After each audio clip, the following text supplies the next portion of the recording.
Horror कहानियां थी। शब्द, तुझे भरोसा नहीं ना, तो फिर जा अपने कमरे में जाकर देख। तेरे पलंग के नीचे तुझे तेरी माँ की हड्डियां मिलेंगी। प्रभात दौड़कर अपने कमरे में जाता है और अपने पलंग के नीचे देखता है। वहां पर सचमुच एक कंकाल पड़ा हुआ था और उसके शरीर पर जो कपड़े थे वो प्रभात की माँ के थे।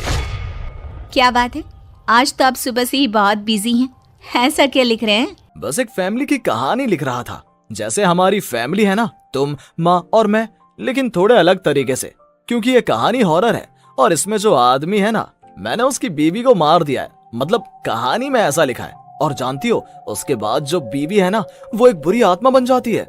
क्या बेटा, इस तरह की डरावनी कहानियां क्यों लिखता है तू?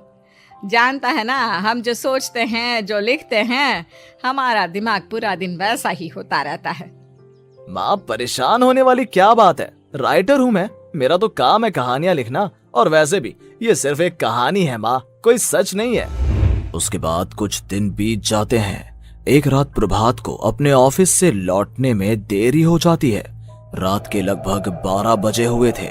प्रभात जैसे ही अपने घर पहुंचता है, उसने देखा कि उसकी पत्नी दुर्गा डाइनिंग टेबल पर उसका इंतजार कर रही है। आ गए आप? कब से आपका इंतजार कर रही थी। देखिए ना, खाना भी ठंडा हो गया है। अरे दुर्गा, आज तुमने अपने इतने लंबे लंबे बालों को खोलकर क्यों रखा है? तुम तो हमेशा अपने बाल बांध कर रखती हो। वो क्या है ना प्रभात, जब इंसान अपनी जिंदगी से मुक्त हो जाता है ना, तो उसे दूसरे सारे बंधन खोल देने चाहिए। इसलिए मैंने अपने बालों के बंधन भी खोल दिए। ये तुम किस तरह की बातें कर रही हो?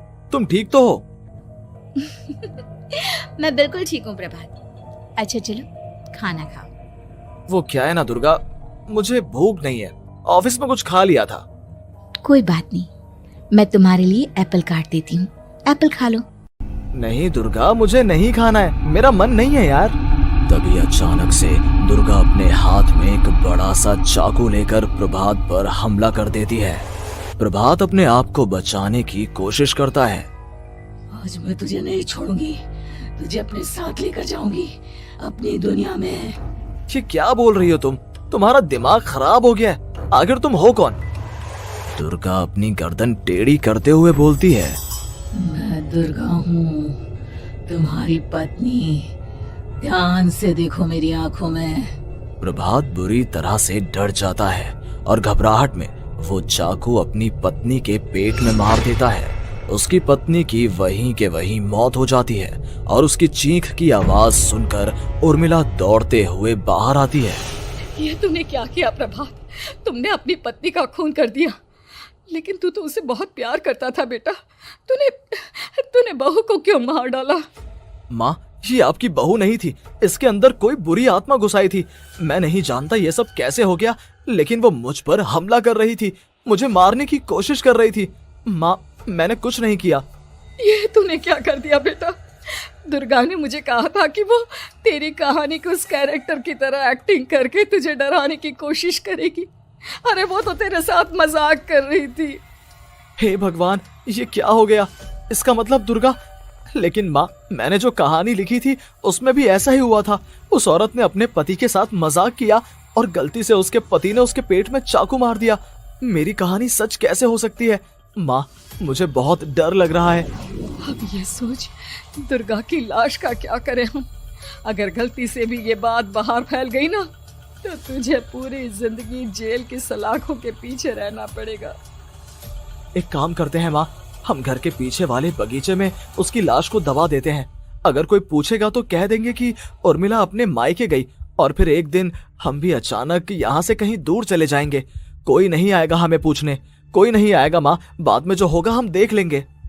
प्रभात अपनी माँ उर्मिला की मदद से दुर्गा की लाश को अपने घर के बगीचे में गाड़ देता है। कुछ दिन तो ऐसे ही बीत जाते हैं, लेकिन एक दिन अचानक रसोई से आ रही कुछ आवाजें सुनकर प्रभात की नींद खुलती है। प्रभात ने देखा कि वहां पर एक लंबे बालों वाली औरत दूसरी तरफ चेहरा करके खड़ी हुई थी। कौन है? कौन है वहां पर? अरे कौन हो तुम? मैं दुर्गा हूँ प्रभात। क्या हुआ?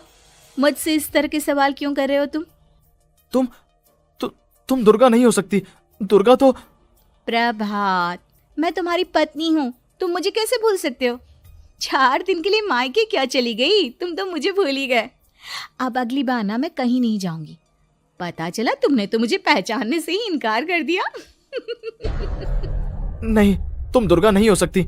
तुम दुर्गा हो ही नहीं सकती। मैं जानता हूँ ये सब क्या हो रहा है। मैंने अपनी कहानी में लिखा था कि उस आदमी की पत्नी की मौत के बाद एक बुरी आत्मा उसका रूप लेकर उसके घर में आ जाती है। तुम वही हो ना? और अचानक से खूबसूरत दुर्गा का चेहरा काला पड़ जाता है।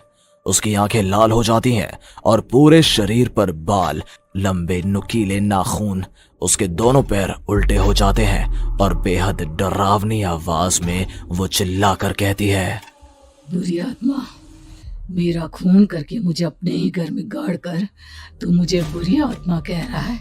मैं तुझे छोड़ूंगी नहीं। और अचानक से प्रभात के घर में बेहद डरावनी आवाजें गूंजने लगती हैं। घर में चारों तरफ बहुत सारी बुरी आत्माएं नजर आने लगती हैं। प्रभात घबरा कर अपनी माँ को आवाज देता है, माँ कहाँ है आप? जल्दी आइए माँ, देखिए ना ये सब क्या हो रहा है। प्रभात ने देखा कि अचानक से उसकी माँ कमरे से दौड़ कर आती है। क्या हुआ प्रभात? और ये लोग कौन है? इन सब की गर्दन टेढ़ी क्यों है? इनके बाल खुले हुए। प्रभात, ये सब लोग तो मुझे मरे हुए नजर आ रहे हैं। हाँ माँ, ये सब लोग मरे हुए ही हैं और ये ठीक वैसा ही हो रहा है जैसा मेरी कहानी में हुआ था। लेकिन मेरी कहानी के हिसाब से तो आप भी। अचानक से उर्मिला का रूप बदल जाता है। वो भी एक डरावने साए की तरह बन जाती है और बेहद डरावनी आवाज में चिल्ला चिल्ला कर कहती है, मर गई तेरी माँ। जानता है, कल रात जब तू सो रहा था ना, तो मैंने उसके शरीर का सारा खून पी लिया। अब बस हड्डियां बची है उसके शरीर में। नहीं, ऐसा नहीं हो सकता। ऐसा बिल्कुल नहीं हो सकता। मेरी माँ नहीं मर सकती। तुझे भरोसा नहीं ना? तो फिर जा, अपने कमरे में जाकर देख। तेरे पलंग के नीचे तुझे तेरी माँ की हड्डियां मिलेंगी। प्रभात दौड़कर अपने कमरे में जाता है और अपने पलंग के नीचे देखता है। वहां पर सचमुच एक कंकाल पड़ा हुआ था और उसके शरीर पर जो कपड़े थे वो प्रभात की माँ के थे। माँ, अब मुझे कुछ करना पड़ेगा। लेकिन मेरी कहानी में लिखा था कि माँ की मौत मेरे हाथों से होगी, पर माँ तो पहले ही मर चुकी है और वो बुरी आत्मा मुझे भी मार देगी। नहीं, इससे पहले कि वो मुझे कुछ करे, मुझे उसका काम खत्म करना होगा।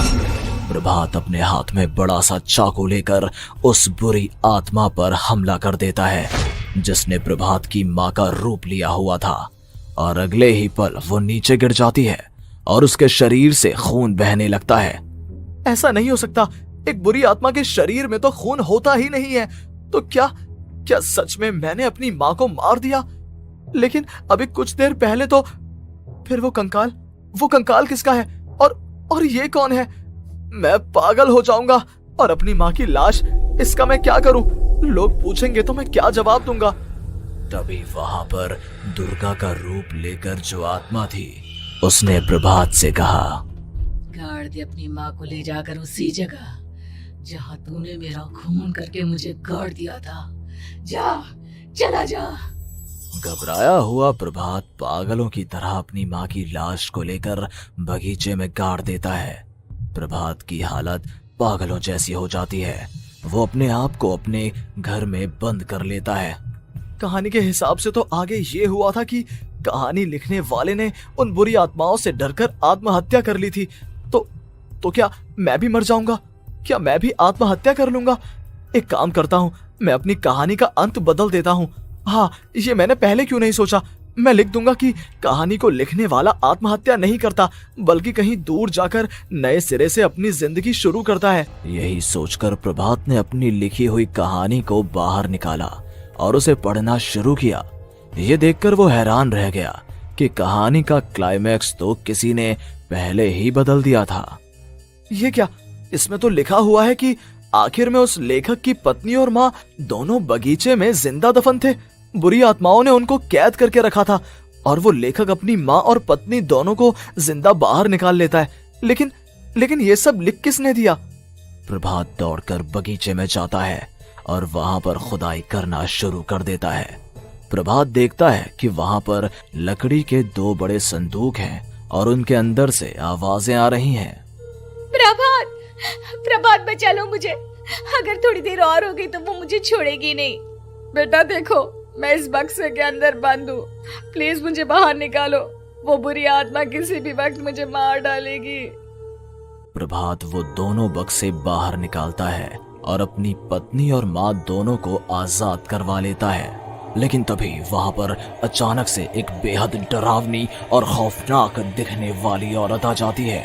तुझे क्या लगा था इतनी आसानी से अपनी पत्नी और माँ को बचा लेगा? बस 5 मिनट और उसके बाद अमावस का चांद आसमान में आने ही वाला है। लेकिन तूने इन दोनों को बाहर निकाल लिया, अब तुझे मरना होगा। नहीं, मैं जानता हूँ मैं नहीं मरूंगा, और अब आगे क्या करना है ये भी मुझे पता है। प्रभात, ये बहुत खतरनाक है, हमें मार डालेगी। प्रभात, चलो यहाँ से। नहीं दुर्गा, अब मुझे अच्छी तरह से पता चल चुका है कि इस बुरी आत्मा से हम कैसे पीछा छुड़वा सकते हैं। और इतना कहकर प्रभात अपने हाथ में पकड़ी हुई सिंदूर की थैली उस बुरी आत्मा के ऊपर उछाल देता है। कुछ ही देर में वो जमीन पर गिरकर राख में बदल जाती है। ये सब क्या हो रहा था बेटा? ये सब तुम्हारी लिखी हुई इस कहानी की वजह से हुआ है ना?